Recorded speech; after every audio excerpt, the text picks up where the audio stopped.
Another exciting, bright new week. 3 more discussion topics selected by you. A whole new conversation. Welcome back to 360 Speedway.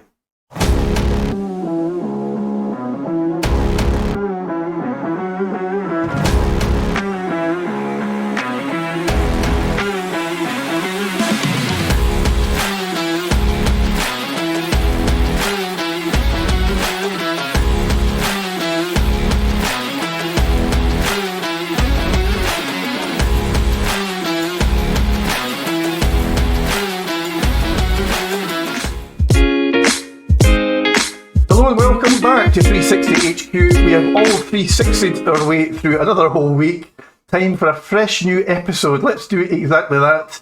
Make yourselves comfortable. Another new week, a whole new conversation. Time to introduce this week's lineup. Okay, let's introduce the guys without any further ado. He's back he's now holding actually the top 2 most watched short form videos on 360 Speedway's YouTube channel. Expect some big opinions from Stuart McDonald. Good evening, Stuart. Welcome back. Evening, Derek. Evening, all. The top two most watched videos, Stuart, have you talking. So some big opinions expected from you again tonight, Stuart. Next up, and back for more. Another of the 360 team. Not very afraid to call it as he sees it, and that's what we love. It's the rinky-dink Panther himself. Welcome back, Carol Johnson. Evening, Derek. Hey, Evening, Carol. 360 followers.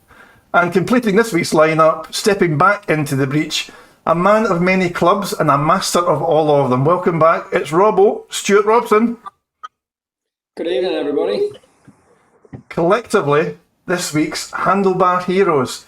Usual disclaimer applies. All of the views and opinions expressed on this episode are those of ours as individuals and not necessarily those of any clubs that we have been or currently are associated to. Phew, always feels good to get that out of the way. Okay, listen, let's get on with the actions. Episode 16.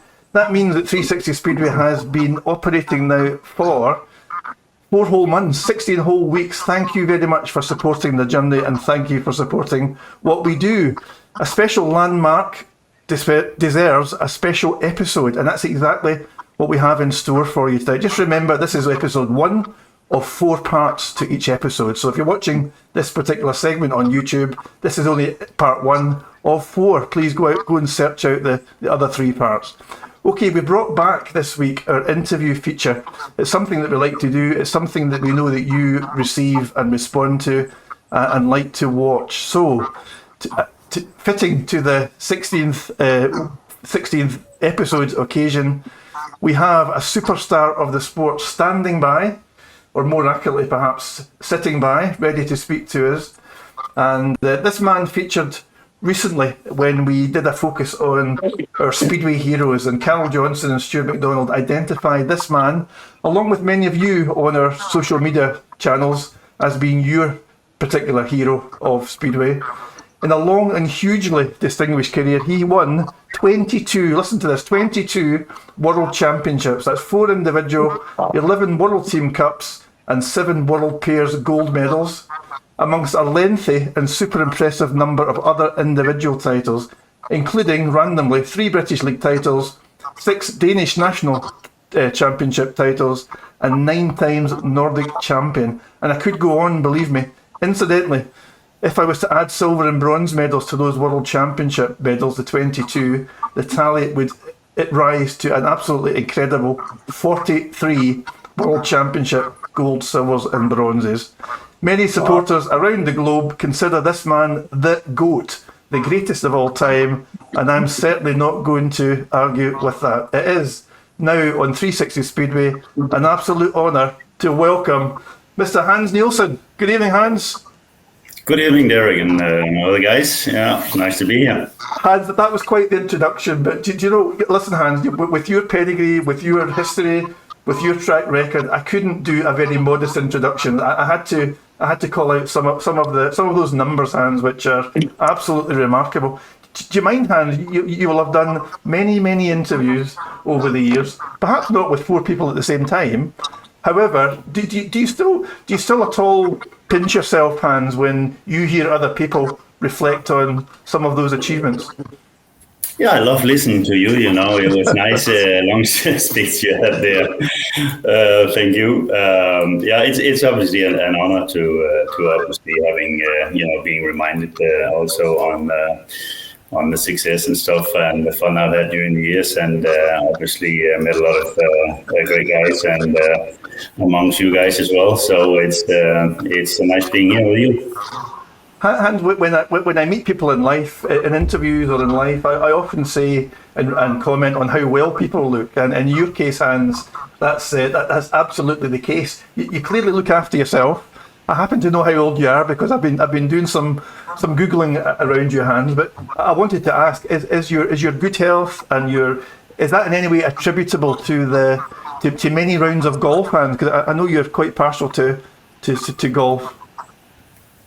Yeah, I actually, obviously, when I was riding, I was trying to keep fit, obviously, for the Speedway, which was important. And I thought, when I retired, I sort of just kept going and keep myself pretty fit, you feel better and obviously get healthy when you get older as well. And as you say, I play better golf as well on various things and just to keep fit, yeah. So I feel good and healthy, and as I say, we're getting older, so we've got to probably working harder to be fit now.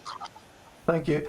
And Hans, I know I read from time to time, from season to season, that you're still very much engaged with Speedway, and you still take a great interest in it. You're still well received around the circuits in Europe. You were Danish team manager not so many seasons ago. Can you update us? What is your current day involvement in Speedway, Hans? Yeah, it was funny. Like, when I retired, I actually had about 16 years out of the sport. Obviously, following it a bit, but busy with my raising my kids and stuff and other things, a few other businesses, and then I was offered the job as a national team coach in 16, and I did that for 6.5 years, which was till at the end of 22. And then I was in my old club, Piwa, being manager there last year, which was good fun as well. But now I'm sort of concentrating on a few here in Denmark, a few things with like we have my Danish local club Roast, where I first started back in 1973. It's going back a while on the 50cc. So I'm quite heavily involved with them, and we've had the Danish Championship here this year, and we had like 6,500 people watching, which was huge for a little club like Roast. And now we will actually be in the Danish Super League next year. So I'm a part of like the professional part of the club and helping out the club to organize the league and run it. And so that's quite a bit to do there. But I got other things to do. I just been a granddad actually as well. Congratulations! It takes a bit of time, which is great. And also got some other things to do, some flats and stuff to look after, and we're actually working hard on getting doing a museum, not far from where I live, a hotel. Actually, an old friend of mine who's also riding a little bit in his earlier days. He bought this hotel not far from here, actually next to a golf club, and he wanted to do something special, and we've tried to. We'll try and get all the stuff I have. I have obviously all the trophies and some bikes here, and have a little museum in Roche where I live. We try to get everything together at this museum, and so that we can coordinate, trying to get some people over, maybe even from England, Poland, whatever, come and watch the Speedway, the Super League, stay at the hotel, and then come and watch this museum and have some fun. And I'll come and do some stuff there as well. That sounds fantastic, Hans, and I'm absolutely certain that that viewers of this interview will. From the UK who remember you so fondly, Hans, I'm sure that there'll be a lot of British supporters who would be very interested in doing exactly that, coming across to Denmark, staying in the hotel, watching some racing, and visiting the museum that you've described. Hans, I'm not known for my observation, but I'm looking behind you, and I can see what looks like lots of lovely shiny gold and silver and perhaps bronze medals. Are those the 43 medals that I was referring to earlier? It is actually, although I had actually this frame I was giving by Oxford supporter as a present many years ago, and that was when I was starting collecting the medals. Unfortunately, there's only room for 40 there, so I got just 3 hanging outside. But so yes, they're the ones. They've good memories, and I like to look at them sometimes. Fantastic, Hans.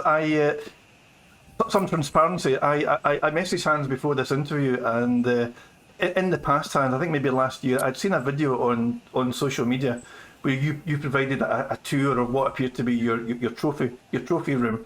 And my question to you was, Hans, given the vast numbers of trophies and medals, etc., that you collected throughout your career, I asked you to give some thought to identifying the one that perhaps means most to you. And you very kind. I'm going to bring on the screen. You kindly sent me a photograph of one, and perhaps I wonder if Hans, you could talk to this one for me, please. Yeah, it's a special one. Obviously, as you know, the World Championships, the individual is the most important in your careers, and obviously being second twice in 84 and 85, I was starting to get desperate to win the title, and when I eventually did in 86, this was a trophy from Katowice, Poland, Warsaw Stadium, where I won it for the first time. And this is very special kind of trophy. It's quite big and it's heavy, and you can hardly carry it because it's made of some kind of like coal, steel, whatever it is, of these 4 riders next to each other, and the whole lump of metal underneath. So it's really, really heavy, and it means a lot to me. Fantastic, Hans. Absolutely fantastic. And yeah, Hans, it occurs to me, this will be a ridiculous question to ask a multi-world champion, but Hans, in your own words, how driven as a speedway professional was Hans Nielsen throughout his career? Well, when it first started out, on the 50cc, just having fun. I rode it out for 3 years. It was just, I never thought about being professional, world champion, anything. And you sort of move up onto the 500cc, became the junior champion the first year I rode as a 16-year-old. And yeah, it was fine. It was fun, but still didn't think too much serious about being, a professional speedway rider. But it was really till, actually the following winter, when I was turning 17, I had the offer from Wolverhampton to come and ride professional speedway, and that's really where it all started. And I started thinking, oh Christ, I can be a professional speedway rider. This sounds fun. And as I came to England and did quite well quite early on, I slowly, obviously, became more and more determined, ambitious. To do well and eventually start thinking about being world champion, and quite early, as when I was 20, I qualified for my first individual world final in Gothenburg when I was 20. So from there on, it was really a matter of obviously doing well in the league, and also earning a living out of the sport, but obviously on top of everything, I want to be world champion, want to be the best speedway rider in the world, and did everything I possibly could to be that. So when it actually happened, when I succeeded in 86 to actually be world champion, that was really the time of my life, and to reach that goal was incredible. And when I look back now, even if I hadn't won any more medals, world titles, that one was really important, and I wouldn't have minded so much if I hadn't won anymore. Of course, it's been nice to win more, and when you're in it and you do win it twice, 3 times, and 4 times, you just want to carry on and try and win as much as you can. But looking back when I won, whether I won 4, 5, 6, 7, 10, or whatever, I don't think that was the important thing. The really big important thing was the first one. Absolutely, no, that makes complete sense. Hans, I'm going to give way and let the other guys share some memories or perhaps ask you a question. I'm going to start with Stuart McDonald. Could I invite you first? Hans, you mentioned you cut your teeth in Britain at Wolverhampton. Stuart McDonald is a former Wolverhampton rider. So, Stuart, I don't know if you want to, you can ask Hans anything you want, of course you can, but I wonder if there's anything around the Monmore scene that you might want to reflect on, Stuart. Obviously, first of all, Hans, thank you very much for coming on tonight. It's an absolute honour.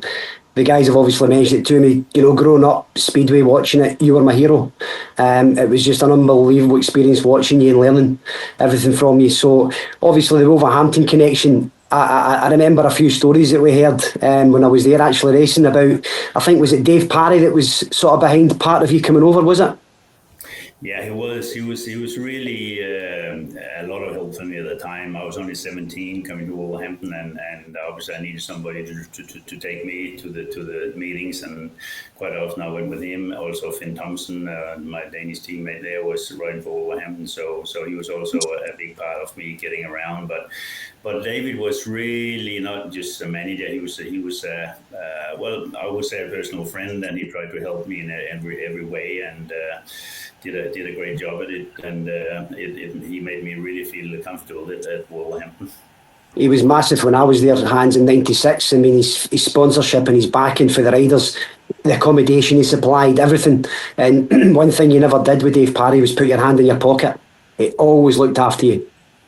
Yeah, absolutely. And obviously he's continued to sponsor as well for all those years, and which must have been a great help for Wolverhampton. But also I think I have a bit of a funny story actually about him. When I was the first year I rode, obviously it was great, but in the following year in '78, during that winter, he actually stopped being manager at the time for a while, and I had made a contract with him to ride the following year for '78. And of course, my first year, '77, was pretty good. I think I got an average about nearly 7.5 for the first year in the best league in the world. Was quite incredible. And so obviously I could ask for a better contract the following year. I did the contract with Dave, and I thought, you know, I was pretty good and stuff. But then during the winter, he apparently fell out with Mike Parker, the owner at the time, and the promoter.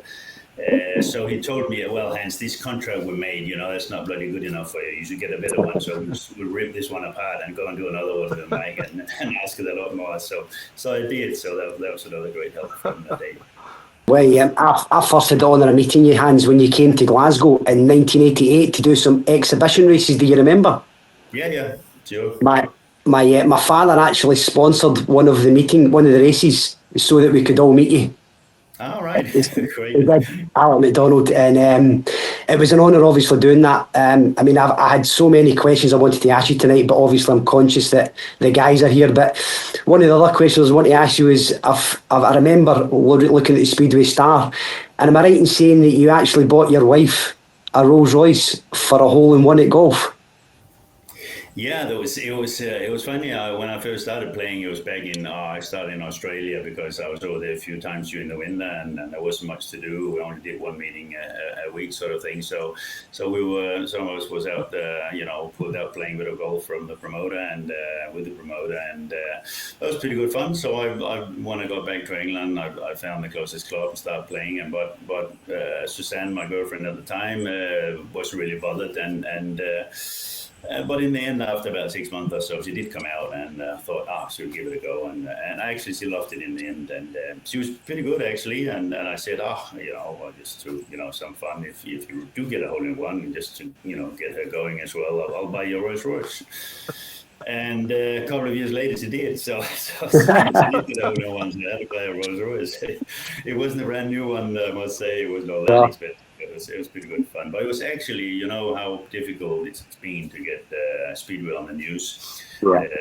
On the national papers and stuff. But this one got on the front page of the Sun, so that was a good start, worth the money. I've actually still got the Speedway stuff. I think it was the Speedway Mail it was in, but I've collected all the stuff over the years. I've even still got your video. Do you remember Dedication is the name of the game? Yeah. I've still got that as well. Honestly, Hans, I had everything. You gave me an Echo sticker as well when you were at Glasgow, and I've got it all at my parents' house. Everything's been kept and stored. It's the little box of treats from years ago. But like I say, I could sit here all night and ask you questions. I'm not going to be too selfish to the rest of the guys, but thank you so much for taking the questions, Hans, and it's been an absolute honour. And I think when you've set that place up over in Denmark, I'll certainly be coming over to visit it. Love to see you. Thanks for the kind words.